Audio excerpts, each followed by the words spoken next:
And I'd sung all my life with friends, and so it wasn't anything particular to walk out on the stage. And I guess there's no substitute for doing it a lot. You know, if you're nervous about something, try it. Do it again till you get over your nervousness. Any other recommendations for getting over nervousness? Because know it real well. Yeah, I know. As the song says, I know my song well before I start singing. The other thing it seems to me about nervousness too is I get more nervous when I feel as though I have to carry the whole show. And when you start talking about involving other people in it, to me it's a real, you know, just to trust the fact that they're going to give back a whole lot, and that's the biggest help seems to me in performing or in getting them to sing along or anything. Yeah.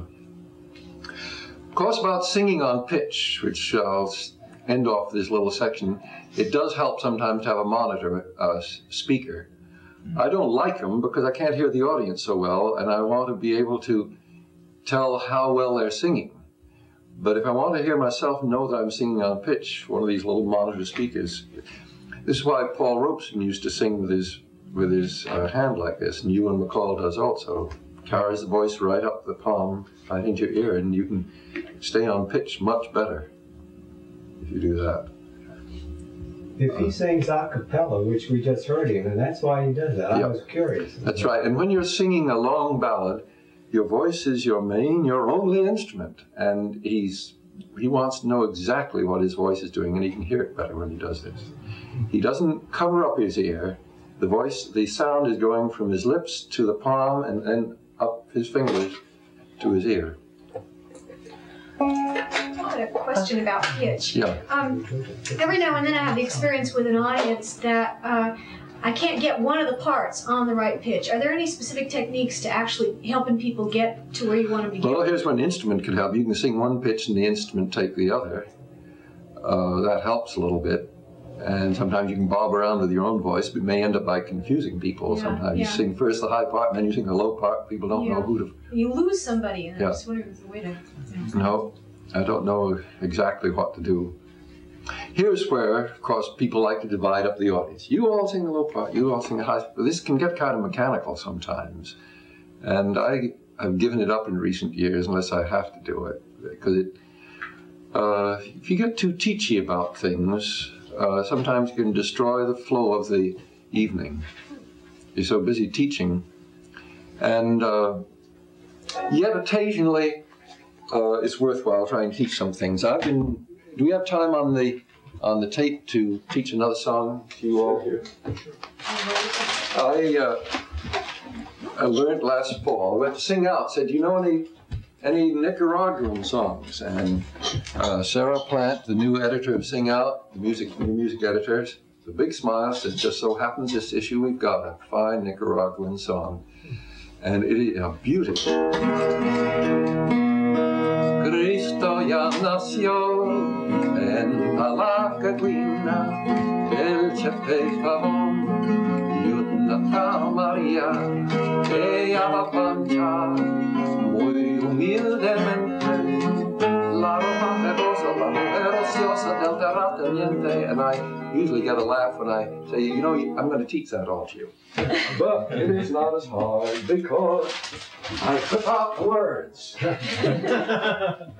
even wrote them on a big piece of plywood about 10 feet high. Cristo ya nació en la Caguina del Chepe Pavón y una María ella marcha muy humildemente la gloriosa, la mujer ociosa del terrateniente. If anybody doesn't know Spanish, you know you don't pronounce the H and you roll the R's and the J is an H.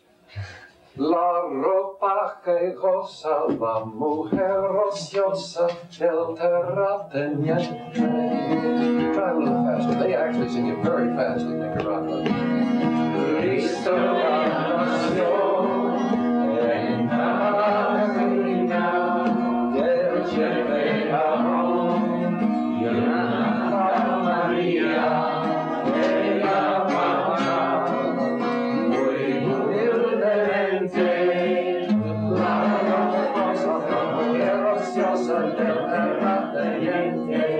Now, you won't get it right away, but I'll tell you what the words mean. Christ is already born in Palakagwina of Joe Pavone, La Gal Maria. She's the one that goes so humbly to iron clothes for the lazy wife of the landlord. And then the verses. That's scary. En el terra Juana, portana dentro de la Segovia, se bien resplanta la strambia como una aurora de medianoche. Los maes a la se prendieron, los libraplatas estremecieron. Lloviolos por Moyagalpa, por Telpeneque y por Chichigalpa. Cristo ya nació en Magdalena del Chepejao. María, ella canta muy humildemente la graciosa del terrateniente. In the hills of the Iguana Mountains there was a strange splendor like a midnight dawn. It lit up the corn plants. Bolts of lightning shivered a shower of light over Moyagalpa, Telpeneque, and Chichigalpa. Christ is already born here in Palakagwina. The second verse says, the Indians gathered round. Indians is the word for the poor people, the farmers, to watch this. And Joaquin brought bread and cheese from Nagarote. There was no gold, no incense, but there was sweets from Del Riomo and little fried donuts from Guadalupe. Cristo ya nació en Palakagwina del Chepejao y una María ella canta muy humildemente la ropa rigosa, la mujer graciosa del terrateniente. Now, what we need is the harmony, because there they're singing Cristo ya nació en Palakagwina del Chepejao y una María ella canta muy humildemente la ropa rigosa, la mujer graciosa del terrateniente. Let's sing two parts. Who's going to sing a high part with me? Anybody? Somebody sing the melody. Melody, Cristo ya nació. High part, Cristo ya nació. 1, 2, 3. Cristo ya nació. En Palakagwina del Chepejao y una María ella canta muy humildemente la ropa rigosa, la mujer graciosa del terrateniente. The song was written by Carlos Mejia Godoy, a wonderful young composer who was exiled by Somoza. And this was one of the reasons where he said, what's wrong with this song? Well, those of you who know Spanish, Los un poco de jornalero, se me catea todito el día, lo tiene con reumatismo, el tejido de la carpintería. María sueña que el hijo, igual que el tata sea carpintero. Pero el simpatío piensa, mañana quiero ser guerrillero.